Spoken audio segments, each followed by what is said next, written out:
again I am here for you. Gokuldas public school द्वारा संचालित structured syllabus based online classes में फिर से एक बार आपका स्वागत है। हिंदी विषय के साथ पुनः एक बार हम आपके समक्ष हैं और आज पुनः हम अपने पिछले अध्याय को ही आरंभ कर रहे हैं।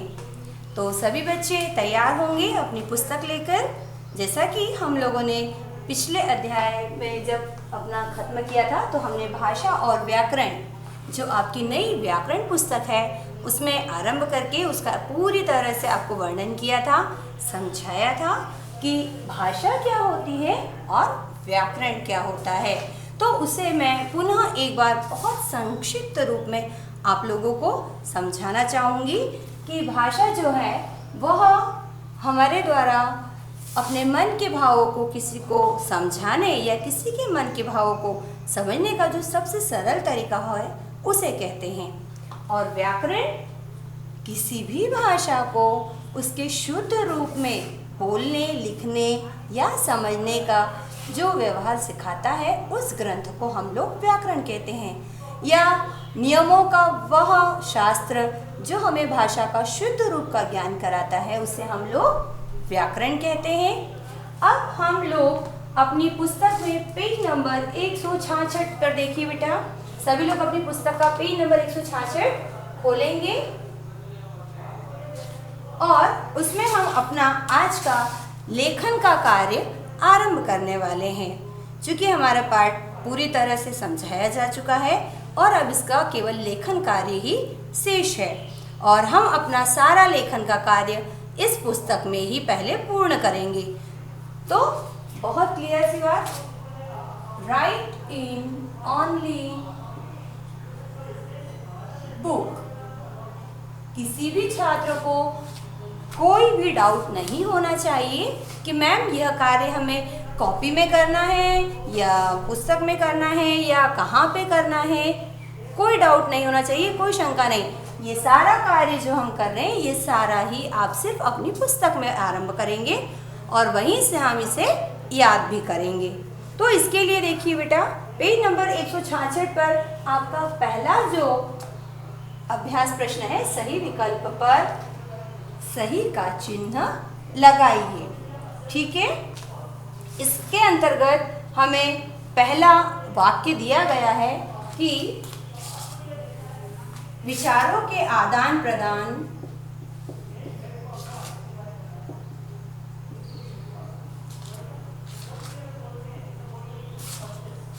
का साधन क्या है।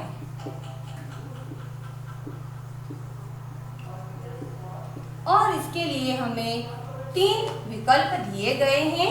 देखिए आपको बहुत सरल तरीके से, पहला विकल्प है आपका व्याकरण, ब वाला आपका विकल्प है भाषा और स वाला विकल्प है लिपि।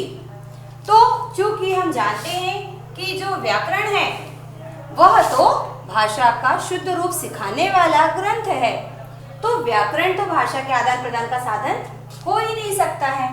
उसी तरह से दूसरा ब यानी कि भाषा, सबसे पहले हमने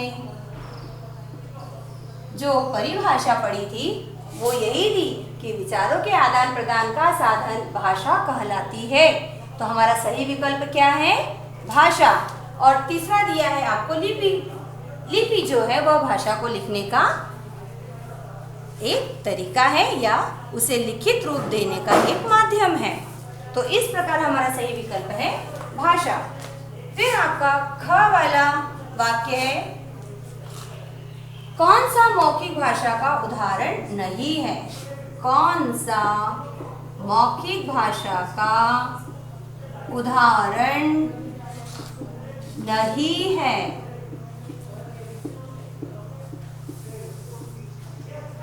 पुनः आपके समक्ष 3 विकल्प हैं, रेडियो वार्ता, दूसरा है भाषण और तीसरा है समाचार पत्र। हमने आपको पहले भी बताए थे मौखिक भाषा के अलग अलग उदाहरण। तो रेडियो वार्ता में बेटा 2 व्यक्ति कहते हैं और बाकी सारे लोग सुनते हैं। फिर भाषण में 1 व्यक्ति कहता है और हजारों लोग सुनते हैं। लेकिन समाचार पत्र जो है वो लिखित भाषा का रूप है। अर्थात यह मौखिक भाषा के अंतर्गत नहीं आता है। तो हमारा सही विकल्प क्या है? समाचार पत्र। तीसरा वाक्य है आपका, हिंदी हमारे देश की कैसी भाषा है? हिंदी हमारे देश की कैसी भाषा है? कोई बता सकते हैं? घर की है क्या? क्योंकि हमारे देश में लगभग सभी लोग हिंदी भाषा का प्रयोग करते हैं, तो वो कैसी भाषा है? मातृभाषा है? सभी लोग तो कहते हैं। राष्ट्रभाषा है? राष्ट्र के अधिकांश लोग बोलते हैं। यह वो राजभाषा है। याद कीजिए, हमने आपको डेफिनेशन बताई थी। मातृभाषा अ वाला विकल्प, किंतु मातृभाषा जो हम लोग अपने घर में बोलते और सीखते हैं। दूसरा विकल्प राष्ट्रभाषा, जो कि राष्ट्र के अधिकांश लोग बोलते हैं लेकिन राष्ट्रीय मान्यता प्राप्त नहीं है। और तीसरी है राजभाषा। एक राजभाषा ही है जहाँ पर विशेषतया और मुख्यतः सिर्फ और सिर्फ हिंदी का प्रयोग होता है। तो इस प्रकार हमारे देश की जो हिंदी है वो हमारी राजभाषा के रूप में मान्यता प्राप्त है। तो सही विकल्प है आपका स। घ वाला वाक्य आप लोगों के पास है, भाषा लिखने के ढंग को क्या कहते हैं? भाषा के लिखने के ढंग को क्या कहते हैं?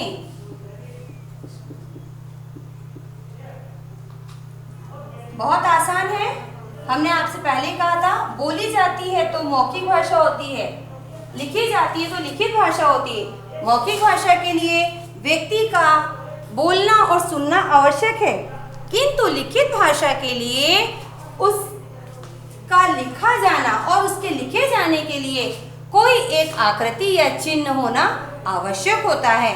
तो हमें इसमें 3 विकल्प दिए हैं। अ लिपि, ब दिया है बोली और स दिया है हमें व्याकरण।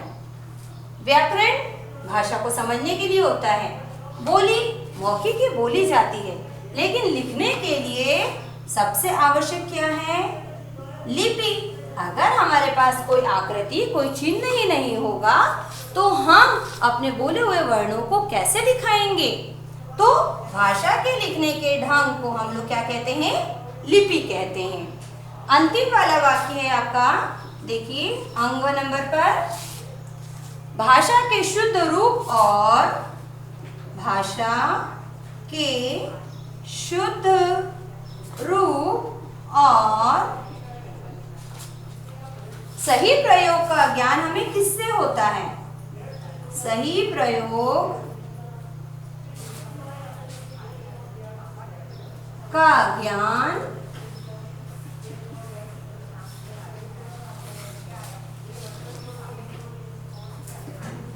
होता है। किससे होता है? आपके पास 3 विकल्प पुनः है। देखिए, प्रथम विकल्प है लिपि, द्वितीय विकल्प है आपके सामने व्याकरण और तीसरा विकल्प है बोली। अब पहला विकल्प लिपि, लिपि के द्वारा तो भाषा को लिखा जाता है। तीसरा विकल्प है बोली, बोली के द्वारा भाषा को बोला जाता है।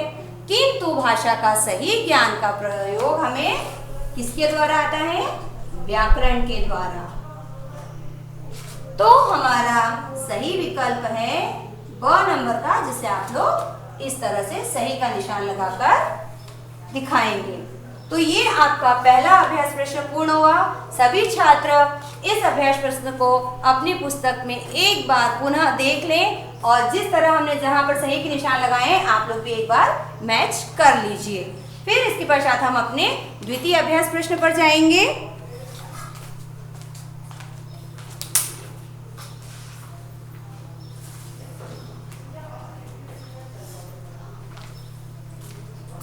चलिए, अब हम अपने प्रश्न नंबर 2 जो कि प्रश्न उत्तर है बेटा, तो उसे हम कुछ वक्त के लिए थोड़ा आगे बढ़ा रहे हैं। उसके पहले हम अपना अभ्यास प्रश्न 3 रिक्त स्थानों की पूर्ति,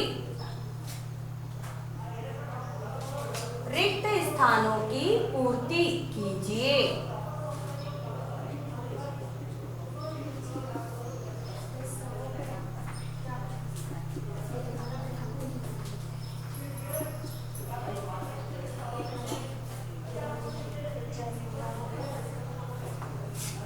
पहला रिक्त स्थान देखिए, जब हम अपने भावों को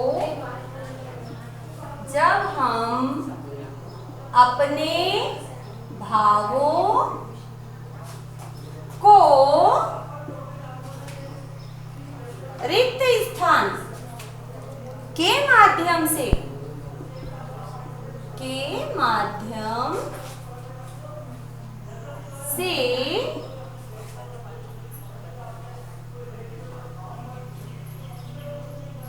व्यक्त करते हैं,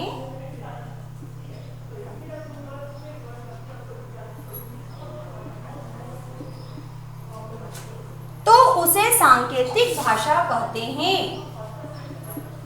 ये आपकी पुस्तक में सब कुछ लिखा हुआ है बेटा, किंतु हम सिर्फ और सिर्फ आपके लिए इसका वाचन कर रहे हैं, ताकि जब आप इसे अपने घर पर स्वयं से पढ़ें तब आप उसमें कोई त्रुटि न करें। ठीक है। इसके पश्चात दूसरा वाला आपका वाक्य है, रिक्त स्थान हमारी राजभाषा है।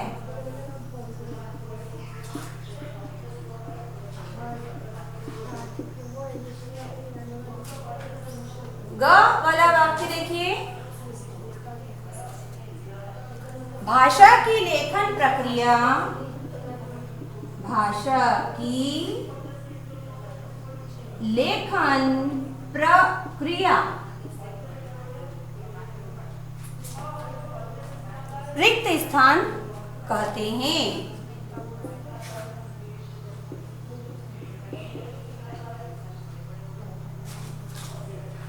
घ वाला वाक्य, पहले हम सारे वाक्य लिख रहे हैं और आपके लिए पढ़ रहे हैं, फिर हम साथ में मिलकर इन रिक्त स्थानों की पूर्ति करेंगे।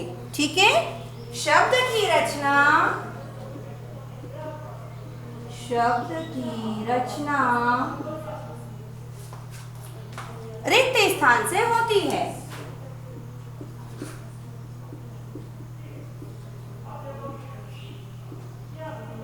ठीक है।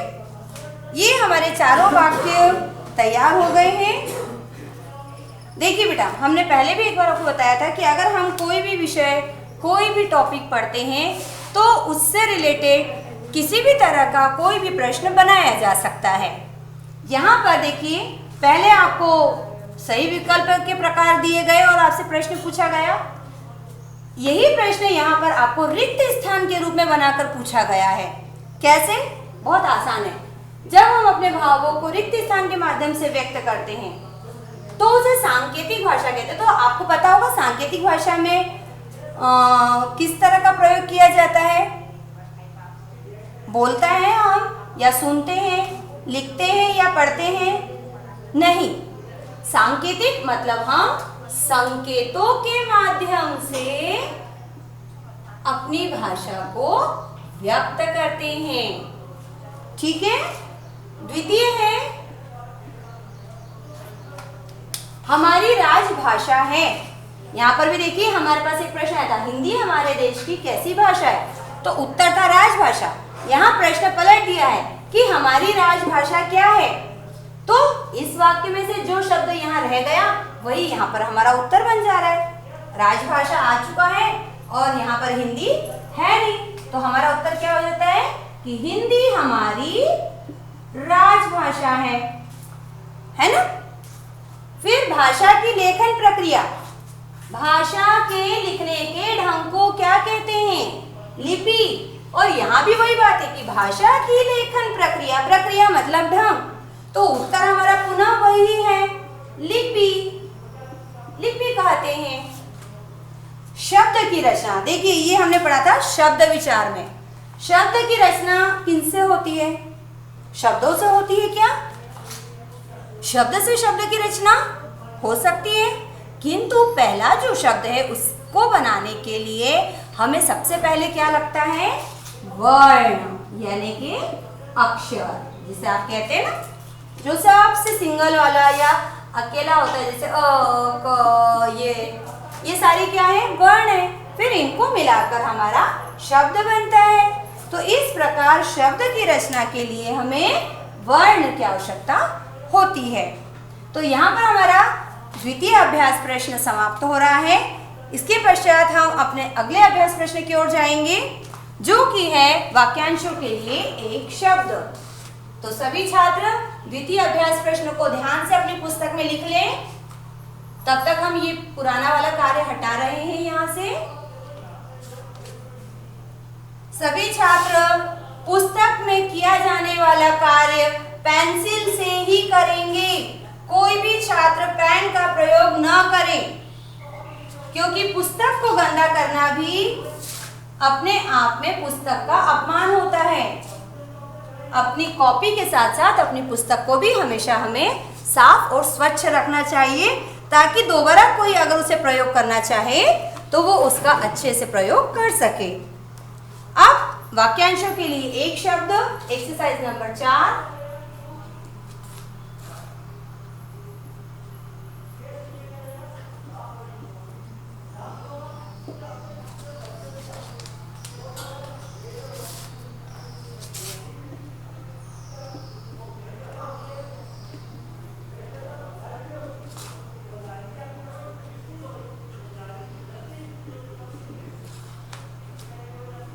यहाँ पर आपको बेटा कुछ वाक्यांश दिए गए हैं और आपको उन वाक्यांशों को समझकर उनके लिए सिर्फ एक शब्द का उत्तर लिखना है। ठीक है?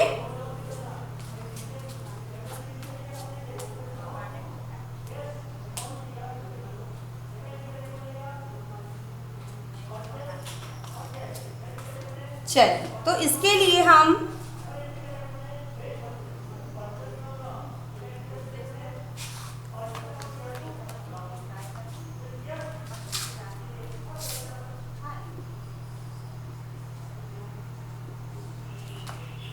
वाक्य के सामने ही आपको यहाँ पर रिक्त स्थान दिया गया है।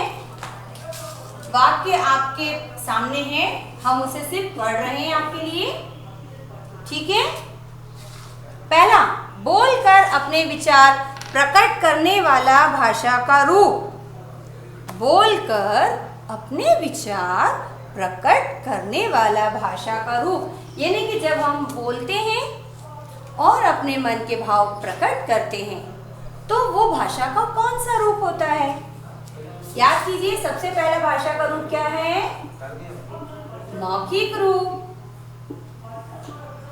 है ना? या उसे आप बहुत सरल भाषा में मौखिक भाषा भी कह सकते हैं। द्वितीय वाक्य है लिखकर व्यक्त की जाने वाली भाषा, यानी कि भाषा का दूसरा रूप, जिसमें हम भाषा को लिखते हैं।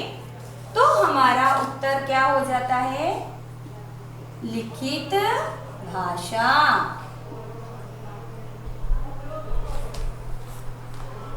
तीसरा वाक्य, किसी राष्ट्र के संपूर्ण क्षेत्र में प्रयुक्त होने वाली भाषा। याद कीजिए, किसी राष्ट्र के मतलब पूरे देश के संपूर्ण क्षेत्र में, पूरे क्षेत्रों में, राज्यों में प्रयुक्त होने वाली, जो बहुत ज्यादा लोगों द्वारा बोली जाती है, वो भाषा राष्ट्रभाषा होती है।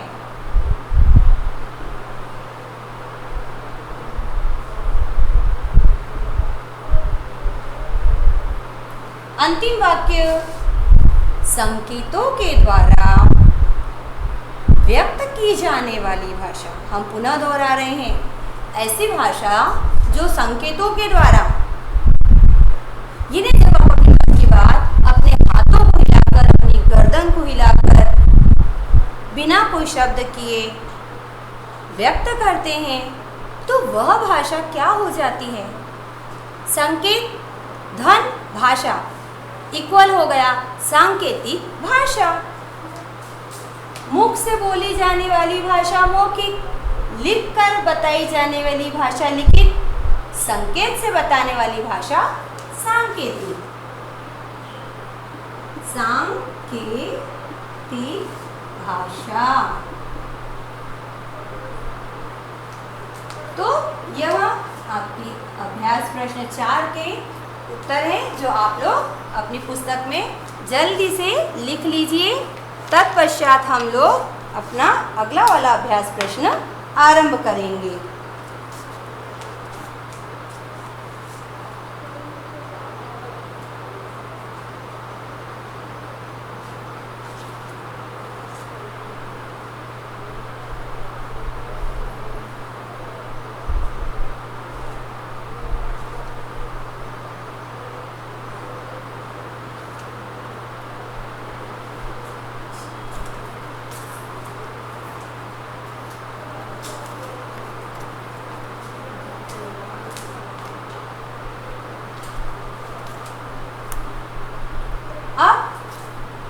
अपना अगला अभ्यास प्रश्न, जो कि एक तरह से सही मिलान है बेटा, उसे आरंभ कर रहे हैं,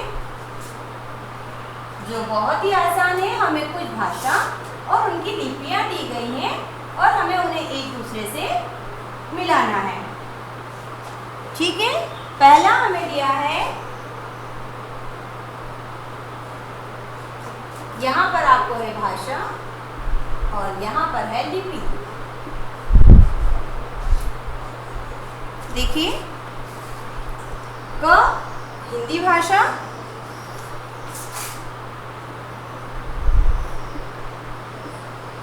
ख रोमन है अंग्रेजी,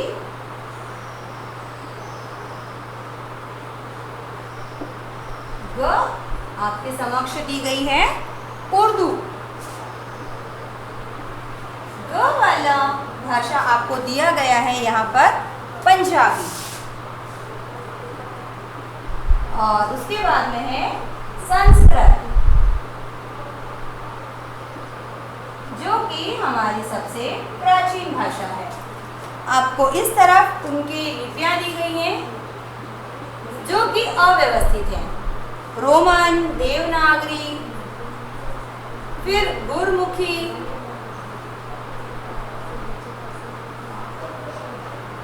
उसके पश्चात है फिर देवनागरी पुनः, और फिर फारसी।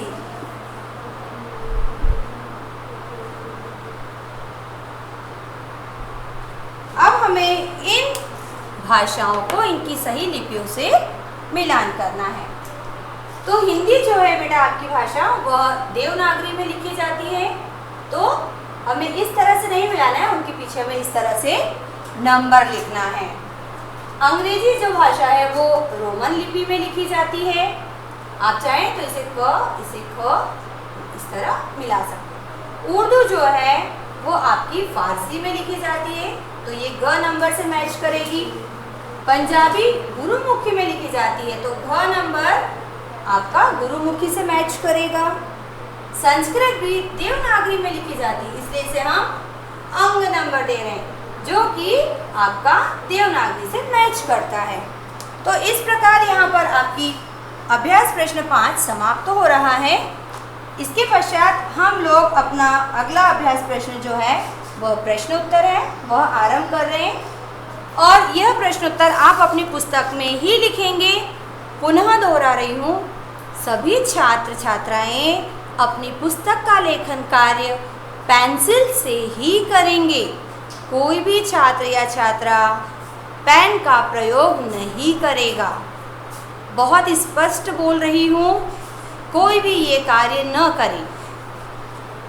चलिए, अब हम इसे यहाँ से हटा रहे हैं।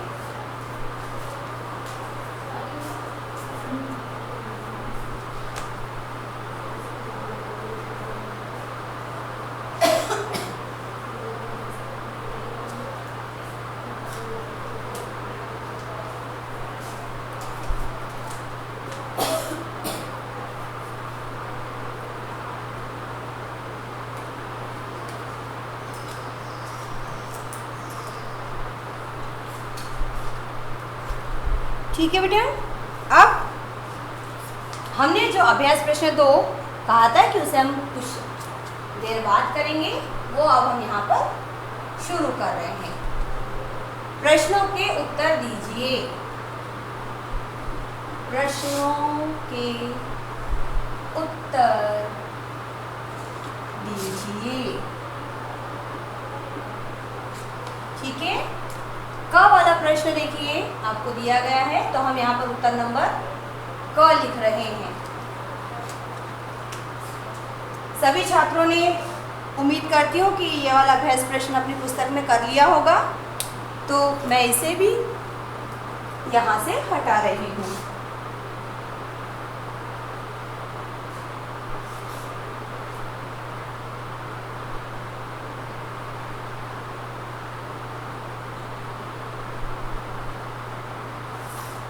ताकि हम अपने प्रश्नों के उत्तर एक सीध में लिख सकें।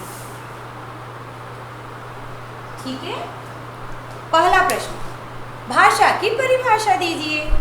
ठीक है, और फिर दूसरा प्रश्न उसमें दिया है भाषा के कितने भेद हैं, और तीसरा नाम भी लिखिए। यानी एक ही प्रश्न में आपको 3 प्रश्नों के उत्तर लिखना है, तो हमें बिल्कुल भी कंफ्यूज नहीं होना है। हम उन तीनों प्रश्नों को टुकड़ों में बांट लेते हैं और एक एक प्रश्न का उत्तर लिखते जाते हैं। पहला, भाषा की परिभाषा। ठीक, भाषा वह माध्यम है, भाषा वह माध्यम है जिसके द्वारा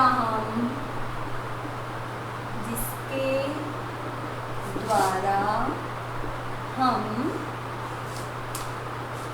अपने विचारों एवं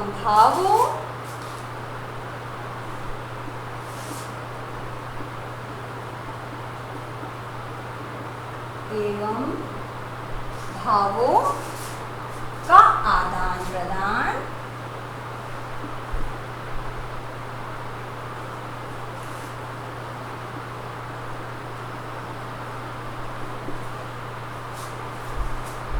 करते हैं।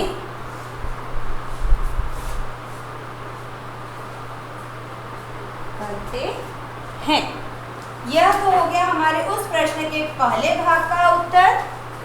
दूसरा प्रश्न उसी में पूछा गया है कि भाषा के कितने भेद हैं। इसका उत्तर हम शुरू करते हैं। इसके 3 भेद हैं। इसके 3 भेद हैं। फिर उन्होंने तीसरा प्रश्न पूछा है, नाम लिखिए। पहला लिखिए मौखिक भाषा,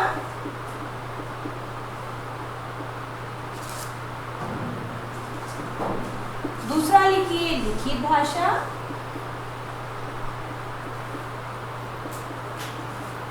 और तीसरा जो है वो है हमारा सांकेतिक भाषा। तो इस प्रकार एक ही प्रश्न में 3 प्रश्न और एक ही उत्तर में 3 उत्तर हो जाते हैं।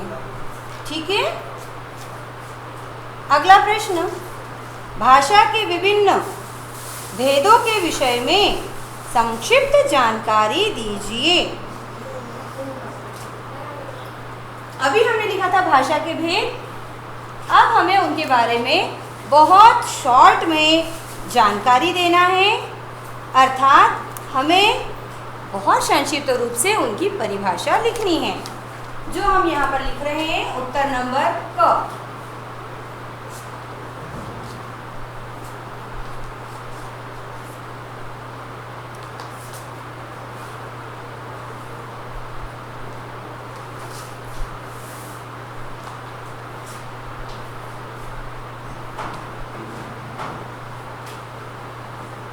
चलिए, भाषा के विभिन्न भेद हम बहुत संक्षिप्त में लिख लेते हैं। भाषा के 3 भेद हैं। पहला, मौखिक भाषा, जिस भाषा के माध्यम से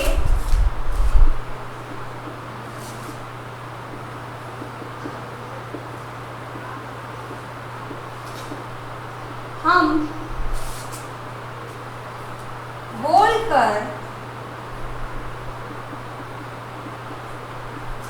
या सुनकर अपने विचारों का आदान प्रदान करते हैं।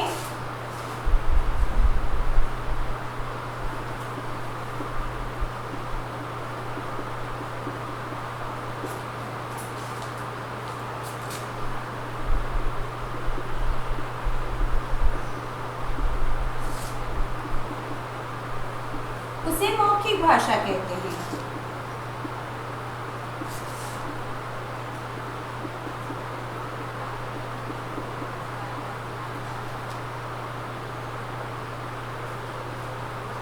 है ना? दूसरा,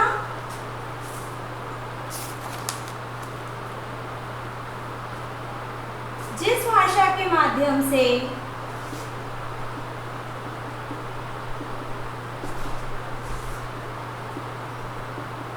हम लिखकर या पढ़कर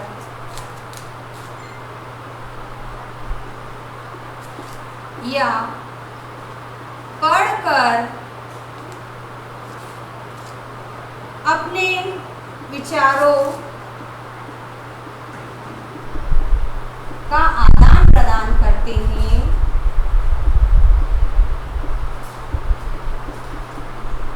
उसे लिखित भाषा कहते हैं। लिखित भाषा कहते हैं।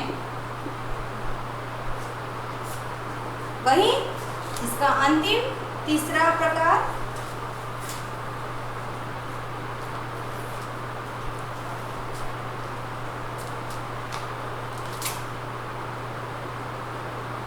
जिस भाषा के माध्यम से हम इशारों या संकेतों द्वारा मन के भावों को व्यक्त करते हैं। जिस भाषा के माध्यम से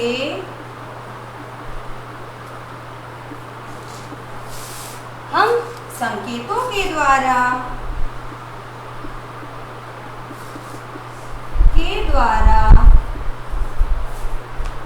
अपने विचारों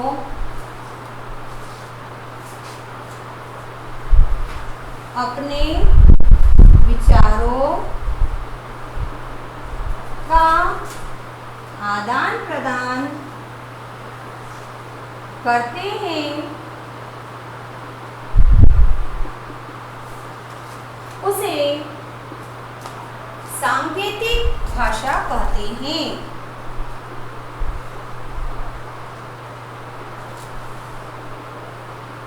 भाषा कहते हैं। तो इस प्रकार यहाँ पर हमारा द्वितीय प्रश्न पूर्ण हो रहा है।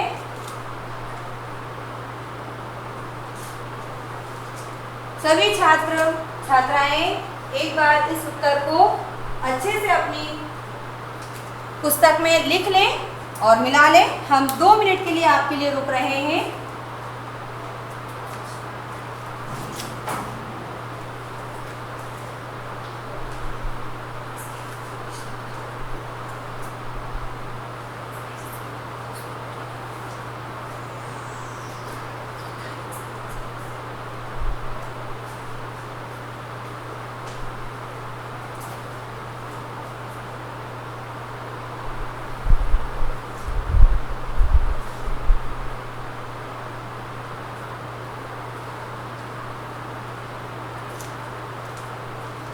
चलिए अब हम इसे यहाँ से हटा रहे हैं और हम उम्मीद करते हैं कि सभी छात्रों ने इसे लिख लिया होगा।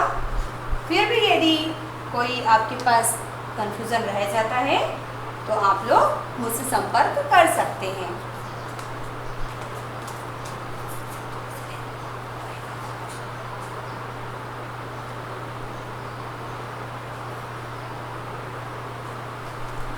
हम अपना पहला उत्तर यहाँ से हटा रहे हैं।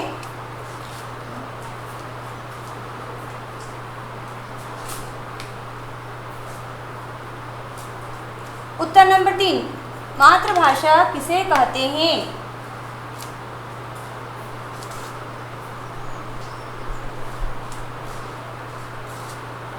मातृभाषा किसे कहते हैं? देखिए, मातृभाषा किसे कहते हैं?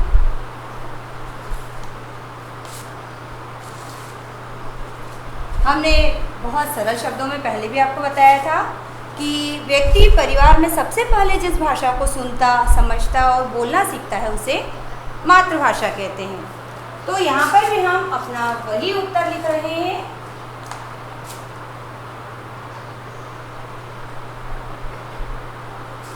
मनुष्य परिवार में सबसे पहले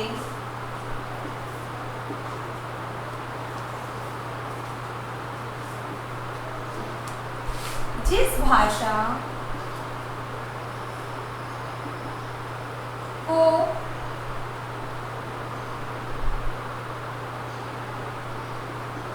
सुनता, समझता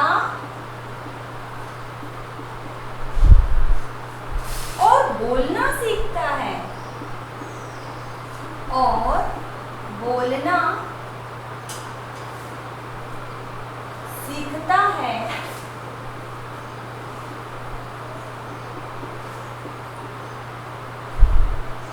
उसे मातृभाषा कहते हैं। उसे मातृभाषा कहते हैं। पूर्ण विराम लगाएं वाक्य के अंत में। आप चाहें, अगर आपको लिखने में समय लग रहा है तो आप इस उत्तर के लिए स्क्रीनशॉट भी लेकर अपना कार्य पूर्ण कर सकते हैं।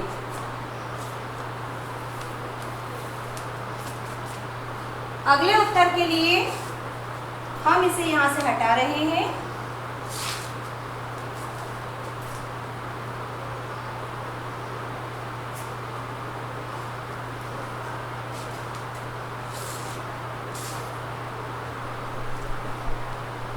उत्तर नंबर घ,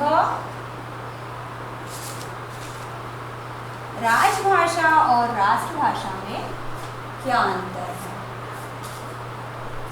अंतरराष्ट्रीय भाषा में क्या अंतर है?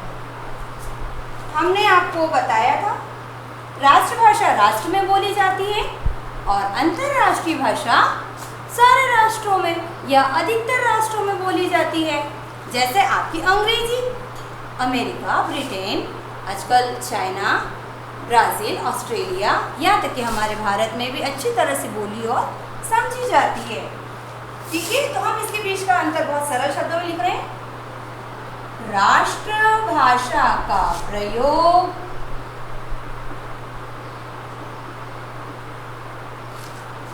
किसी राष्ट्र में सबसे अधिक किया जाता है।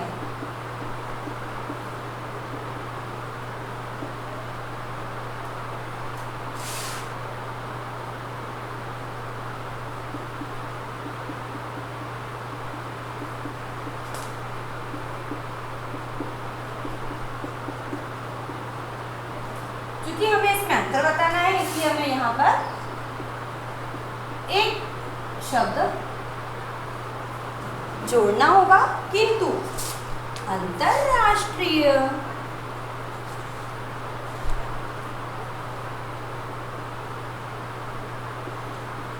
भाषा का प्रयोग विश्व के अधिकांश देशों में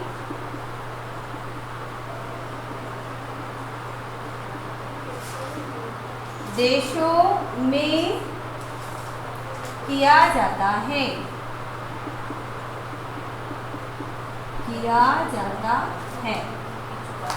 अंतिम उत्तर हमारा उत्तर नंबर अंग। देखिए, व्याकरण की परिभाषा और वेद बताना है, बहुत सरल। व्याकरण वह शास्त्र है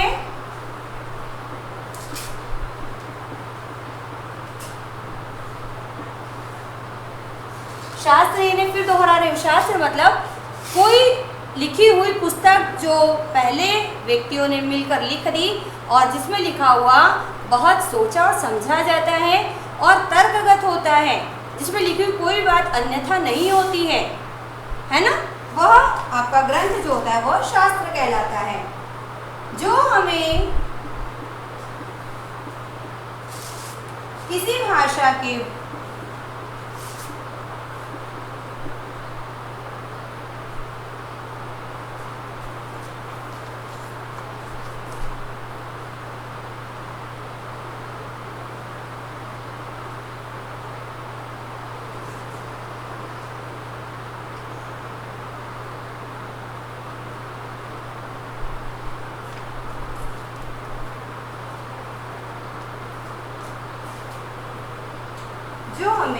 भाषा के बोलने, लिखने,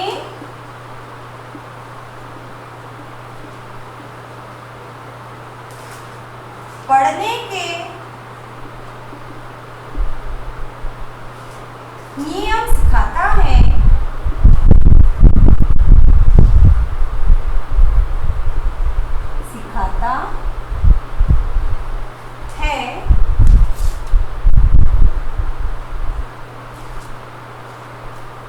इसके 4 भेद हैं।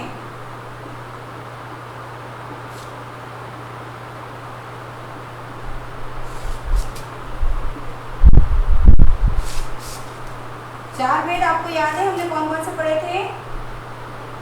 वर्ण, शब्द, वाक्य और अर्थ। ठीक है, बहुत संक्षिप्त रूप में हम लिख रहे हैं।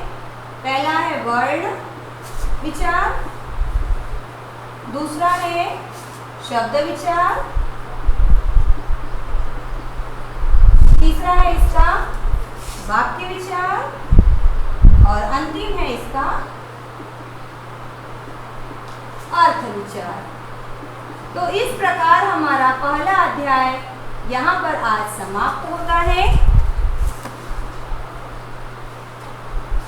और मैं उम्मीद करती हूँ कि इतना लंबा समय इस विषय को पढ़ने के बाद कम से कम आप सभी छात्रों के मन में भाषा और व्याकरण का अर्थ स्पष्ट हो चुका होगा।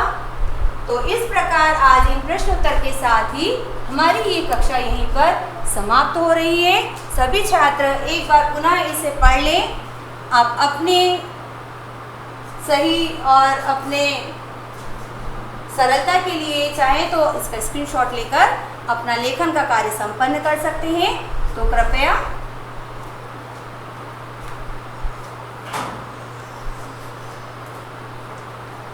और फिर भी यदि आपको कहीं पर कोई दिक्कत आती है तो आप पुनः, मैंने कहा है कि आप लोग मुझसे संपर्क कर सकते हैं। तो आज के लिए कक्षा समाप्त कर रहे हैं हम। धन्यवाद। आप सभी का दिन शुभ हो। नमस्कार।